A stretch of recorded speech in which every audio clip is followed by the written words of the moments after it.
Hi everyone, it's Dara here for Dear Hallmark, and it's time to talk about some Hallmark Christmas stuff. We're talking Campfire Christmas, which stars a bunch of people. There's a Tori Anderson, there's a Corbin Bleu, there's a Caitlin Stryker, and there's some other people in there. And this movie is literally about Christmas in July. Tori Anderson's character Peyton, her parents run Camp Evergreen, and they have a famous Christmas in July camp week, and so they're retiring, selling the camp, and so they want to do one last hurrah and bring back all the camp alumni, which means it brings back all of her group of friends.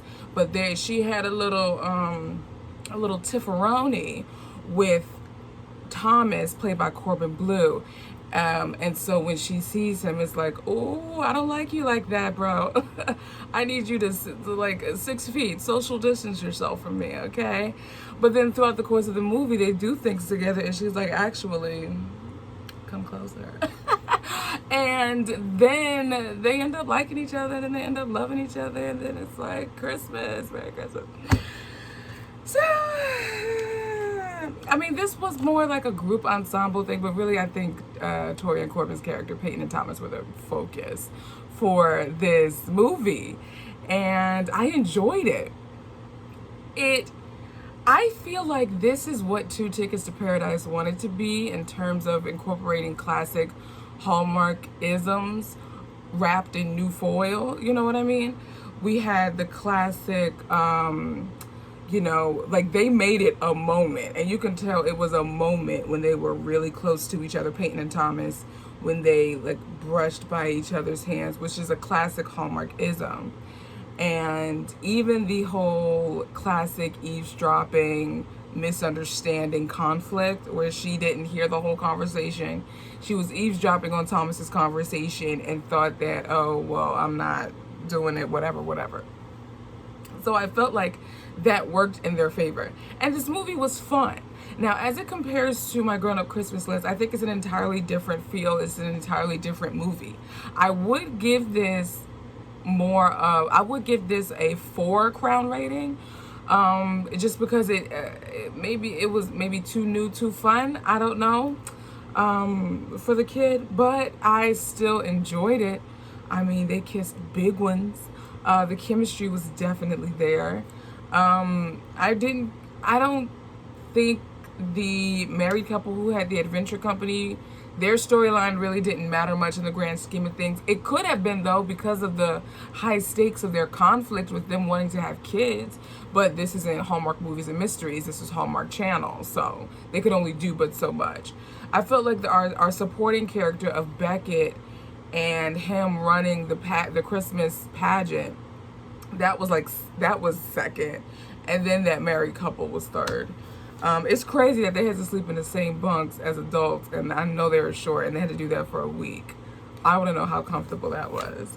But the bunks were still comfy. It was, I don't want to say comfy, but definitely cozy, and it gave me ideas for how I want to decorate my space for Christmas this year. But yeah, I really enjoyed Campfire Christmas. This is giving me hope for the August movies. I'm so glad that I decided to kind of press reset and I don't want to say reset the factory settings, because I don't think we can do exactly that. But I did reset my Hallmark heart, and using this Christmas in July as an amuse-bouche for my palette, and going into August, I'm very, optimistic, hopeful about the movies that we are being brought in August.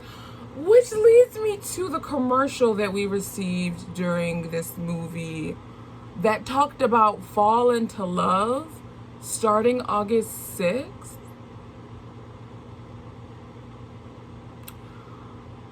I have 2 theories. So Hallmark is either going to have fall span over the course of August and September, because they showed Tamara's, a clip of Tamara's movie for August. During the commercial. But her movie is not listed in the August lineup as pertaining to the Entertainment Tonight article that I briefly scrolled past. because I didn't see the title, unless they changed the title and I didn't recognize it. That could have been it. So they're either doing Fall Into Love August and September, or August is just Fall Into Love and September is bonus original month. It's going to be interesting having Fall Into Love in August, like the dead beginning of August. And Chesapeake Shores is only a summer show, and that's starting August 14th, I believe. Yeah, August 14th, the second Sunday in August. How are you guys feeling about Chesapeake Shores? Do you watch Chesapeake Shores? It's such bitter. Oh, what sweet sorrow. What sweet sorrow. I'm trying to think, is there anything else from Campfire Christmas? Campfire Christmas, I feel like is a very straightforward movie. It's nothing complex. I will say this, I enjoyed Corbin's facial expressions. Like, he really knows how to emote, and he made me feel what he felt when he was emoting, and I appreciated that. She was a writer. Little personal connection there. But yeah, there's not much for me to say from what I can think about Campfire Christmas, y'all. You know what I am doing though? I am rereading Mistletoe Promise. I think that's what it is. Because The Mistletoe Promise is hands down my favorite Hallmark Christmas movie ever. And rereading the book, I'm going to do a separate episode on the podcast, doing a book to movie comparison. Not necessarily a comparison because they are two totally different things, but why I love the movie so much and why I love the book so much. And I would say this book is my favorite Christmas book. I think so. I think it's my favorite Christmas book too. So that's all I got to say. I don't really got much. I don't really have much this time around, you guys. So let me know. What did you think of Campfire Christmas? How are you feeling about Christmas in July in general? What is your Hallmark heart saying in this moment? How do you feel about Fall Into Love? Which Christmas movie do you like better so far? My Grown Up Christmas List or Campfire Christmas? Because I've heard Campfire Christmas it was very polarizing because of the gay couple that was in that movie. So, and as you know, the new Hallmark leadership are being very forward with the changes that they're making in certain areas as it pertains to Hallmark.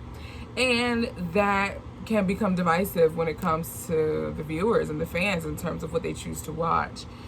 And it's something that it sort of makes me sad because I don't like to see people in the comments being antagonistic and provoking arguments. I feel like we need to relearn how to exist with differing opinions and differing views. I think that's something that, especially as the Hallmark community, where we're supposed to be this kind of bubble of sunshine and wonder, and because the Hallmark movies are becoming more realistic, maybe it's forcing us to be I don't know. That's just a bigger topic that maybe I can explore with someone else and we can do a video about it or a podcast episode. Let me know if that would be something else you would be interested in. And I don't know if I told you guys this here in YouTube land, but there was an episode, like a bonus episode, like 15 minutes of a conversation that I clipped into a bonus episode where I talked about kind of my views on diversity in Hallmark from, my perspective as a Black woman. And so let me know if you would want to see that here on YouTube, if that would be something that you would be interested in seeing or hearing my thoughts, or I can discuss it with someone else and kind of bounce it, just kind of have a discussion or what have you. So guys, thank you so much for tuning into this video. Be sure to subscribe to the Dear Hallmark YouTube channel if you haven't already. Be sure to follow Dear Hallmark on Instagram and Facebook, and subscribe to the podcast. Book club is approaching. make sure that you have your book. We are going to be reading the books that the Hallmark movies are inspired and or based off of. And the first book that we're tackling is The Irresistible Blueberry Bake Shop and Cafe, that inspired the movie that stars Allison Sweeney and Mark Lucas, which is The Irresistible Blueberry Farm, it actually comes on this Saturday. So be sure to set your DVRs so that you can refresh your mind. It may be your favorite movie, but still, just watch it, let it wash over you, let it refresh you, so that when we come together August 11th in the Facebook group, I'm going to put a link in the description box. Be sure to join the book club group, and we're going to discuss and kind of have a little powwow about the book and the movie and the different things that the book brings that the movie doesn't, and vice versa. So guys, again, my name is Dara. Thank you so much for watching, and I will talk to you guys in the next video.